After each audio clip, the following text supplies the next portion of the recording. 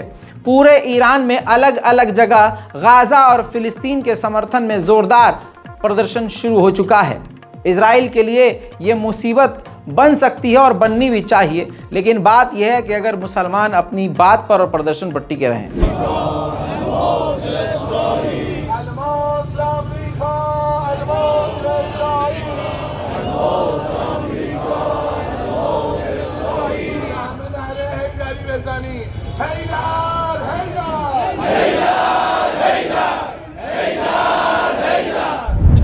दोस्तों, इसके अलावा अल्जीरिया भी इजराइल पर भड़क गया है और साफ तौर से इन हमलों की निंदा की है।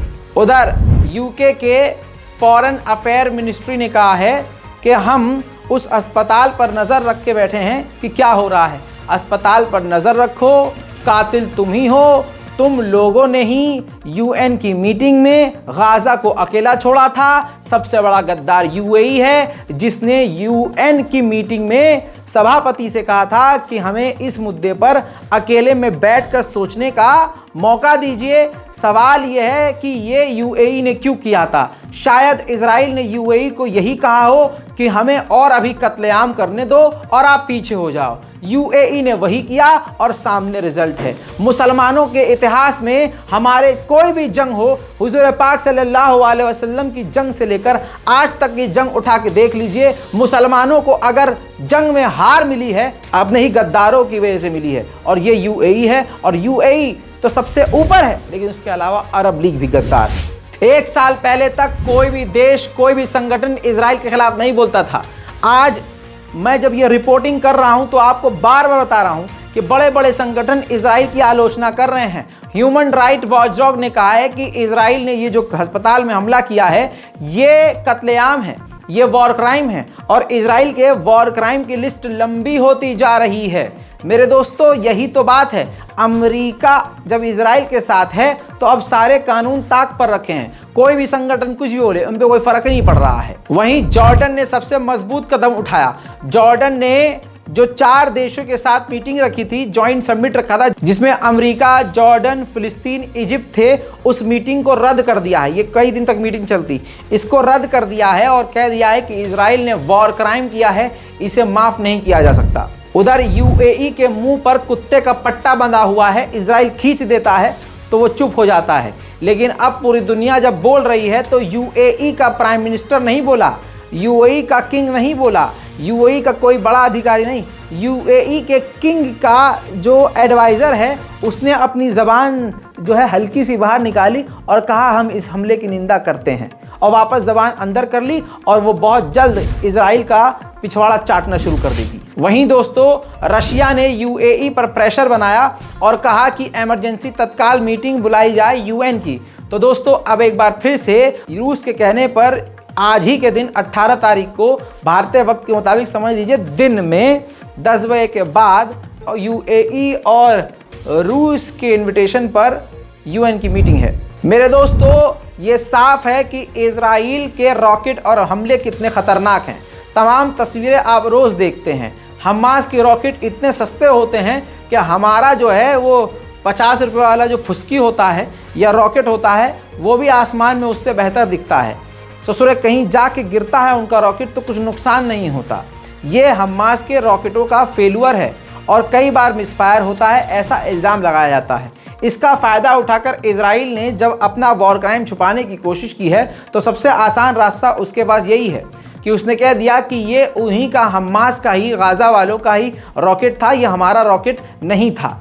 इसके अलावा सोशल मीडिया पर इस एक पोस्ट को देखिए जिसमें मैं आपको दिखाऊंगा कि किस तरह से बीजेपी की आईटी सेल के द्वारा एक झूठ फैलाया जा रहा है। आप भी इस झूठ में फंस सकते हैं, लिहाजा आप समझ के रहिएगा कि इससे आपको दूर रहना है। इस तस्वीर में देखिए, इस पोस्ट के अंदर देखिए, पुरानी वीडियो दिखाई जा रही है कि रॉकेट जो है उड़ता हुआ जा रहा है और वापस कहीं और गाज़ा के अंदर ही गिर रहा है, जबकि ये वीडियो आप देख रहे हैं 2022 का है, 6/8/2022 का। उसको अब जो मूसाद की इंटेलिजेंस है शेयर कर रही है, खुद मूसाद की इंटेलिजेंस और पुरानी वीडियो को अभी का वीडियो बताकर कह रही है कि ये गाज़ा का ही रॉकेट था जो मिस फायर हो गया, जबकि आपके सामने फैक्ट चेक पड़ा हुआ है।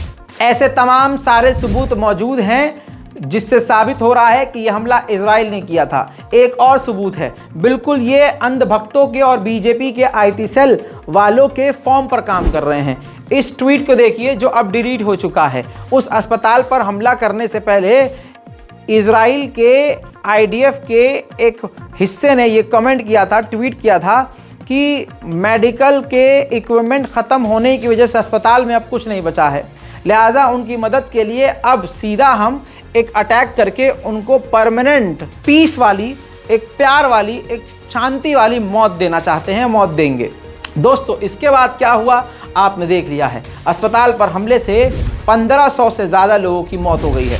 उधर दोस्तों, जहां कभी प्रदर्शन नहीं होता, ये देख लीजिए, वेस्ट अफ्रीका में भी ज़ोरदार प्रदर्शन फिलिस्तीन के समर्थन में होना शुरू हो गया है। उधर मेरे दोस्तों, ये सारी दुनिया जानती है कि पूरी दुनिया में आतंकवाद को स्पॉन्सर करने वाला कौन है, हमलों को स्पॉन्सर करने वाला कौन है। सही समझे, अमेरिका $100 बिलियन का ऐलान किया है कि हम मदद देंगे। यही $100 बिलियन में से वो कुछ बिलियन यूक्रेन को देगा अमेरिका, और कुछ जो है इजराइल को देगा, और उन्हीं में से अपने बॉर्डर की सिक्योरिटी पे खर्च करेगा अमेरिका। उधर सीरिया का भी बयान आ गया है कि सीरिया का ये एक और अमानवीय चेहरा है, एक कांड है जो लगातार इजराइल ऐसा करता रहता है।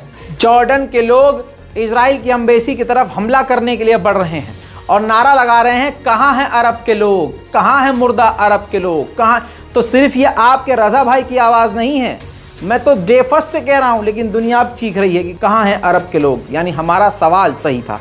देखिए जॉर्डन।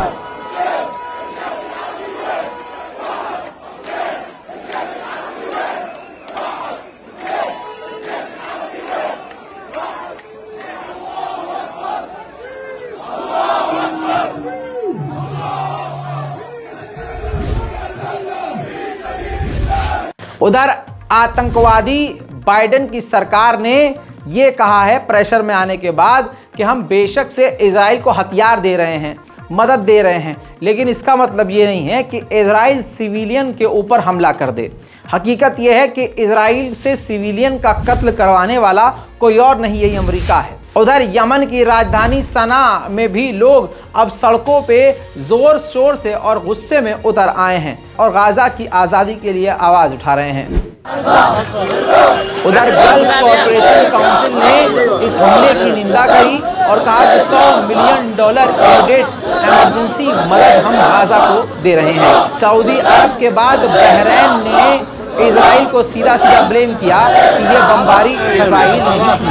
उधर हिजबुल्लाह के पोस्ट पर हमले के लिए इजराइल ने आधिकारिक तौर पर बताया कि हमने लेबनान के अंदर हिजबुल्लाह के कई ठिकानों पर बड़े हमले किए। उधर फिलिस्तीन स्क्वायर नाम की एक ईरान की राजधानी तेहरान में जगह है, वहां पर डॉक्टरों और आम लोगों ने मिलकर फिलिस्तीन के लिए प्रदर्शन किया है।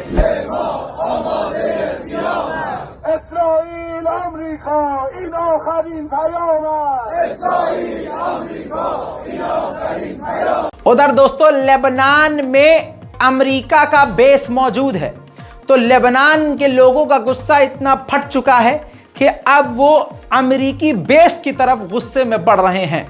अभी तक ग्रीस में प्रदर्शन नहीं हो रहा था, लेकिन अब ग्रीस में भी प्रदर्शन शुरू हो चुका है दोस्तों, देखिए।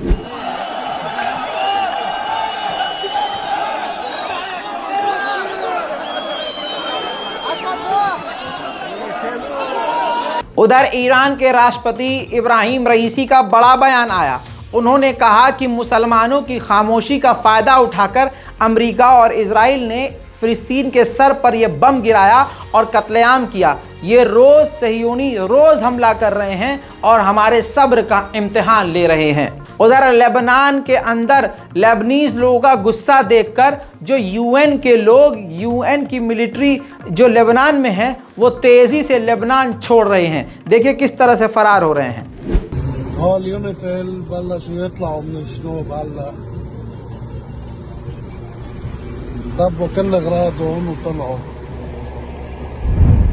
उधर स्विट्जरलैंड ने कहा है कि आज जो कुछ भी हुआ है उसकी फौरन जांच होनी चाहिए। जांच की बत्ती बना के अपने मुंह में फंसा लो भाई साहब। सीधा सीधा दुनिया को पता है, तमाम लोगों को अंदर ही अंदर पता है, तुमको भी पता है कि यह हमला इजराइल ने किया, तो जांच का करना क्या है तुम्हें। मेरे दोस्तों, जिस अस्पताल पर हमला किया उस अस्पताल में बच्चों को ट्रॉमा से निकालने के लिए एक्सरसाइज करवाया जाता था। हंसने वाली therapy, exercise, brain exercise, mental stability के लिए एक्सरसाइज करवाया जा रहा था। हजारों लोग वहां पर मरीज थे। 20 घंटे, हमले के 20 घंटे पहले का ये वीडियो वहीं का है जहां हजारों की तादाद में बेगुनाह मारे गए और वो अब अस्पताल खाक में मिल गया। ये है वो जगह।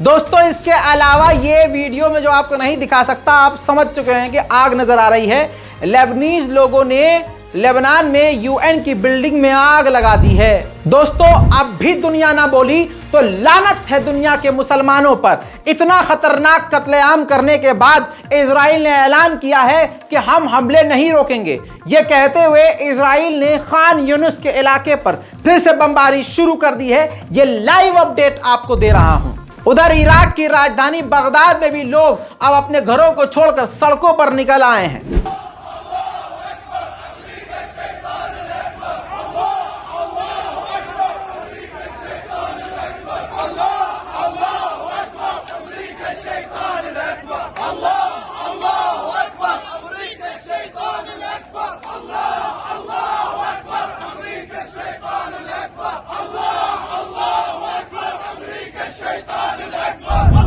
उधर कतर में अमेरिकी एम्बेसी के बाहर लोग चले गए हैं प्रदर्शन करने।